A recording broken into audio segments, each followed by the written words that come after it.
Hi, I'm Jeannie and let's get Zebra Strong. Today we're on the letter Q in our A to Z of hypermobility. I hope you've been enjoying this series. The letter Q, the dreaded quadruped, the 4-point kneeling weight bearing position.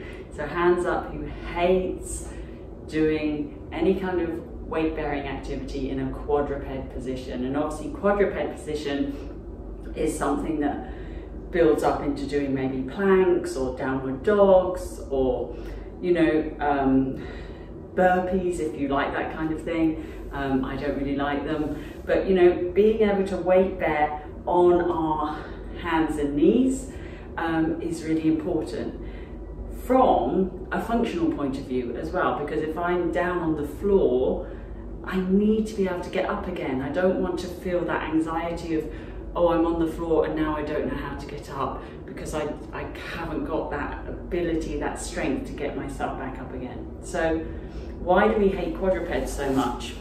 If we come into quadruped.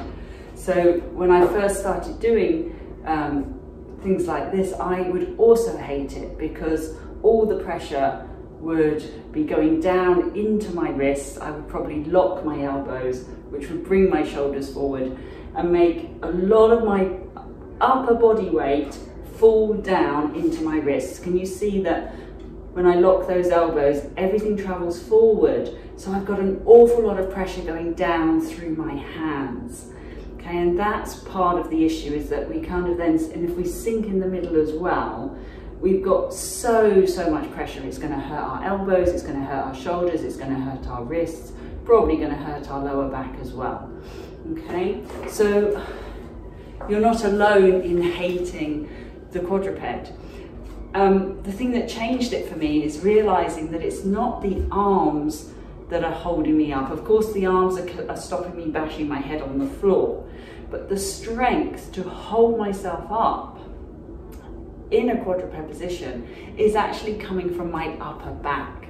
So strengthening these upper back muscles so that I can lift myself away from the floor, which would start to draw the shoulders back away from the front of the body, and that instantly relieves the pressure off the hands, the wrists, the elbows. So a nice way of starting to learn that, again, obviously protect your knees if your knees hurt, is kind of sitting back a little bit. So rather than starting all the way up here in your quadruped, sit yourself back a little bit and just start to feel that the weight is going through the outer edge of your wrist, your hand, not flat in your hand. So we slightly rotate the hand, and that the shoulders are sitting in your back. So we wouldn't be here doing this. We're letting the shoulders drop into our back. And see if you can just hang out here, breathing, and generally letting everything settle. So really feeling the weight of the shoulder blades in the back of the body. So it's a really nice place to hang out, because all of a sudden you start to feel the arms are actually resting on your back.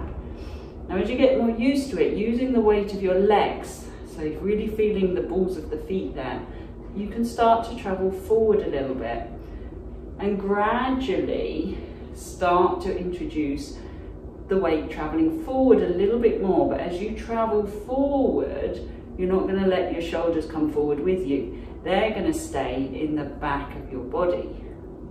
So we kind of do this gentle rocking action, gently preparing us. Obviously take a break whenever you need to.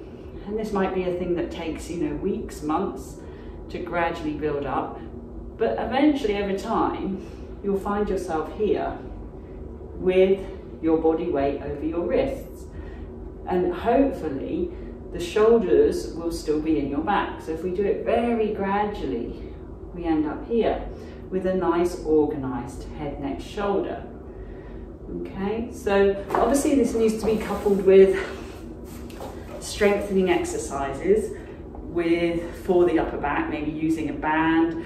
You know, in this series we've talked a lot about ways to strengthen the upper back, the head posture, the neck posture in the letter N, so you can scoot back and have a look at that video.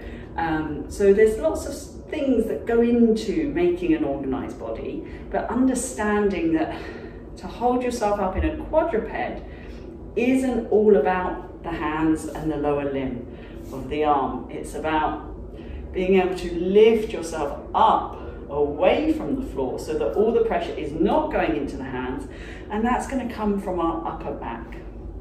So I hope that takes some of the fear and anxiety out of the quadruped position. Let me know how you get on, and until next time, stay zebra strong.